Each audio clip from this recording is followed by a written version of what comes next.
We continue our story exploring the folklore characters of Trinidad and Tobago. In the previous sections, we looked at the folklore characters in terms of definition, as well as Nancy, and some of the female folk characters that we do have in Trinidad and Tobago. And I'm going to continue speaking about them today. This one is called the Dwen. The Dwen, however, may not be considered male or female. In fact, it is considered the unbaptized souls of children that live together in the forest. They are neither male nor female. In fact, you do not see any genitalia from them. And they feed off cultivated gardens, and they have a peculiar liking for the water crab. They are also known for these characters to have large straw hats, faceless heads, long plait hair, and their feet, especially, you have to pay attention to that. Their feet are usually turned backwards. What they do is that they entice children under a full moon, calling to them by name. And how do they get your name? Sometimes, you know, when you're outside late at night and your parents are trying to get you home and you're not answering, and they call out your name like Deborah or Joshua, this is what happens. So your parents call your name, and the Dwens hear it, and they actually mimic your parents. So keep this in mind, that you might actually hear the Dwen crying at night, but don't go out.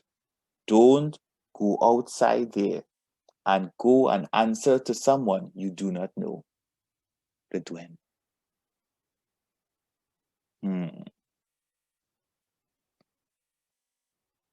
Another character that I would really want you guys to be familiar with is papa-boah.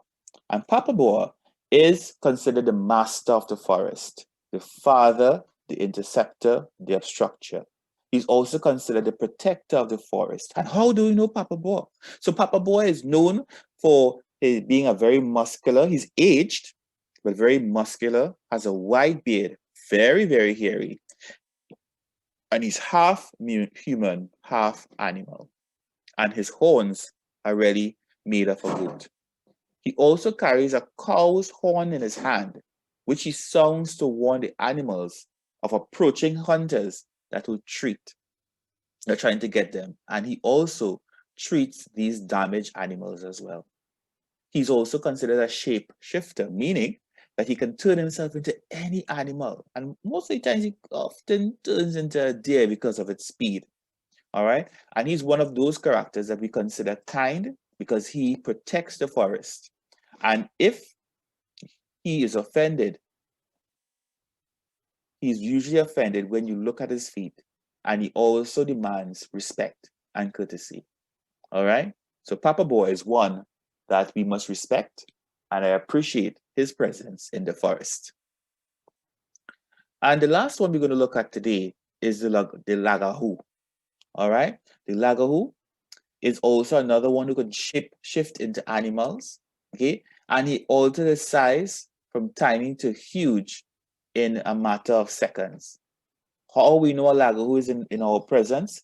It usually rattles and drags its chain at night, sometimes carrying a coffin with 3 candles on one shoulder, while holding a whip of dried sticks and reeds.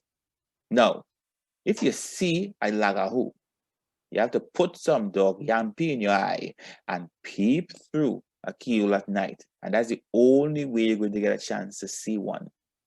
And to kill one, beat it with a stick, anoint it for 9 days with holy water and holy oil.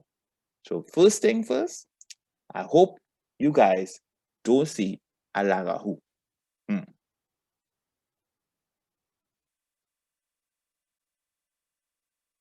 As we continue our stories, I would encourage persons to explore some other folklore characters in Trinidad and Tobago.